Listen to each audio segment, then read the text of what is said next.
kahit imposible, tandaan mo, gagawin ng Diyos para sa iyo.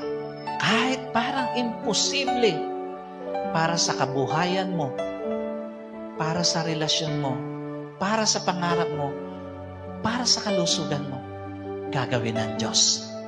Kahit parang mahirap sa tingin mo, gagawin ng Diyos para sa iyo, para sa pamilya mo. This morning, maniwala ka.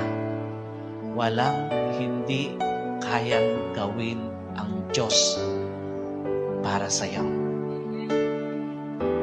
Maniwala ka. Today is the day of your freedom. Palalayain ka ng Diyos sa isang relasyon na hindi mo deserve. Today, kasama sa dahilan bakit muling nabuhay ang Panginoon ay para palayain ka sa isang kabuhayan na hindi mo deserve. Sa isang pangarap na hindi mo deserve, sa isang kalusugan na hindi mo deserve. Maniwala ka, today is your freedom para sa bagay, para sa buhay, para sa isang journey na hindi para sa iyo.